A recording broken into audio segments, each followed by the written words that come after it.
everybody, it's Kelly V here on the Pop Pixie. I have decided I want to start making some videos about my disorders, and I really hope that this gets out into the world, spreads some awareness, and other narcolepsy sufferers can find some peace in it, and maybe that I can find some um, answers and just a general community that might be able to help me in return. So, what is narcolepsy? It is a sleep wake cycle disorder. Um, Not being able to use certain chemicals in our brain that allows us to sleep when we're sleeping, to sleep regeneratively, and actually, we sleep while we're awake.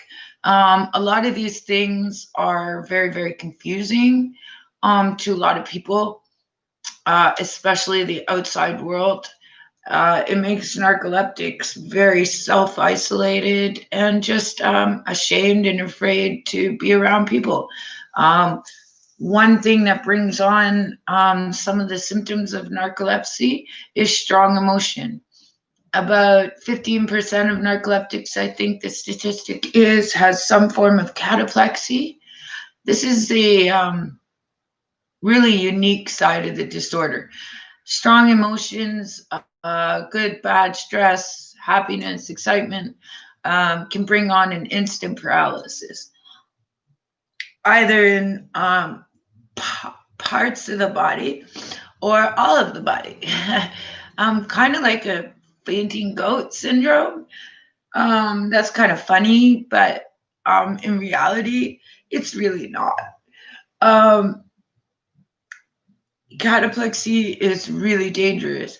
Not only are you at risk of injuring yourself all the time, um, we are at risk of injury, even death, from falling and injuring ourselves. I personally have had a concussion, a detached retina. I've fallen on my hands and broken my fingers and not been able to move for minutes at a time. Dislocated joints. I've broken ribs.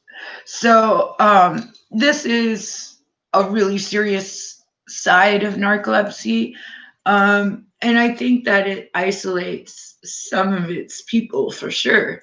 Um, just trying to be around people and to maintain an even keel of emotion all the time so that you don't bring on your cataplexy attacks is a stressor, you know. But I really want to talk about this and I want to bring it to light and I want to do as much awareness raising as I can. I also believe there are certain sides of narcolepsy that are very misunderstood and embarrassing and confusing and bring about a lot of shame as well, I think. So I want to talk about these things as I'm ready to do that and to share them with the world, because I don't want to feel shame anymore for just being who I am and the things I cannot help. And I don't want any of my fellow rare disease sufferers to feel the same. If you know me, you know that narcolepsy with cataplexy is not the only rare disorder that I have. Um, and I will talk about all of them over time. I advocate for NORD, the National Organization for Rare Disorders, in both Canada and the US, because they have different orders within their foundation. Disorders that they support in Canada and the US.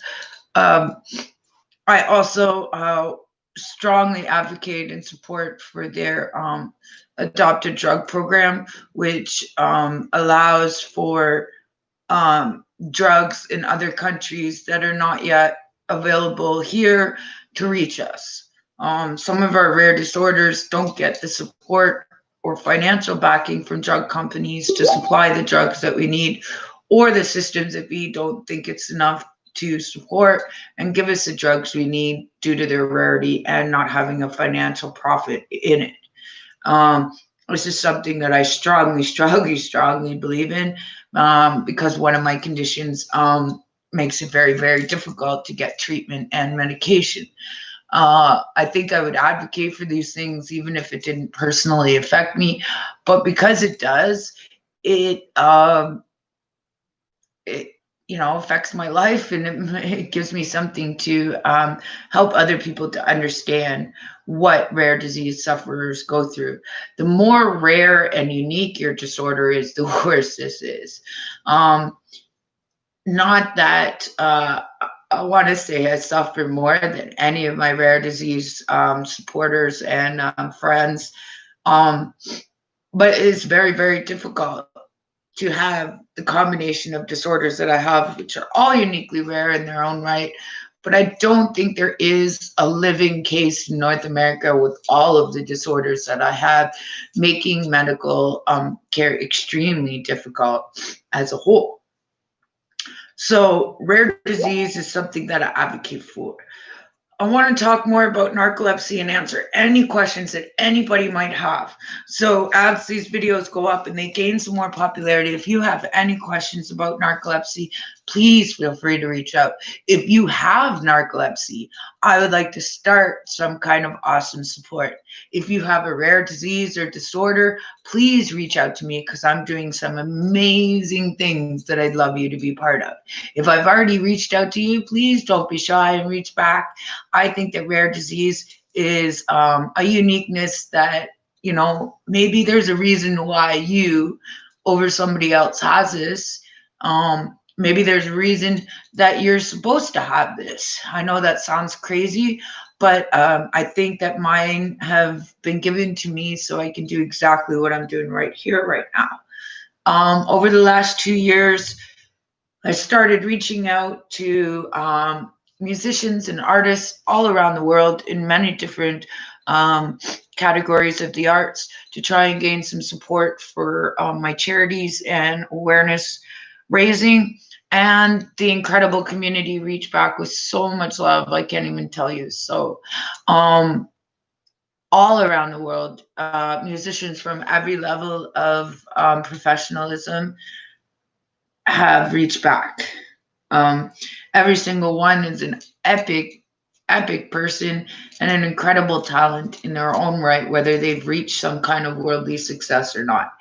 And what they're willing to do is raise concerts and events and awareness with me in the most beautiful ways. My most recent and wonderful endeavor I will tell you about shortly. But about a year and a half ago, my very good friend Jay Stone from rockmetaltalk.com gave me my voice as a radio podcaster for Rock Metal Talk, and allowed me to start reaching out on a bigger platform, and gave me the most incredible voice to the world to talk to these musicians who are so kind as to take time out of their very busy lives to just be my friend. Not only have they been my interviews, but they've become my friends, supporters, and some of the most beloved people to me in the whole wide world. Recently, my new show with the incredible Steve Kudlow of Anvil has been getting a lot of support amongst the musical community, even though it hasn't been promoted as well as it could be or picked up in any major way. But we are trying to do something really, really special. Because I have the rare disorders that I do have, and because people were so kind to me and changed my life, gave me hope and reason in the world, I'd like to do that for others. So look very, very soon for this incredible new aspect to our show, where we're going to take a rare disease patient and a superstar, hopefully, and allow them to meet their idols on our show. Some of which are just idols that I already have as friends that they want to meet already. Everybody wants to meet you, Lips, and loves you. So just know that that's going to be one major awesome aspect to the show always, because you're a constant. So I can't wait to share with you who it's going to be, and a personal inspiration to me, and their story as a family is one of the most beautiful things I think I've ever seen in my entire life. So I just want to say I love you all. that if you have any questions about narcolepsy or you'd like to talk about narcolepsy with me, please reach out. My name is Kelly Viederholt, Vieterholt. You can reach me on Facebook, which is the best way to do it because I do everything on Facebook, and just say hi. So I love you all, and you're going to hear so much more from me on my music, my events, my diseases, and my disorders and charities and works. And I hope I hear back from you too. Thanks so much, Kelly V.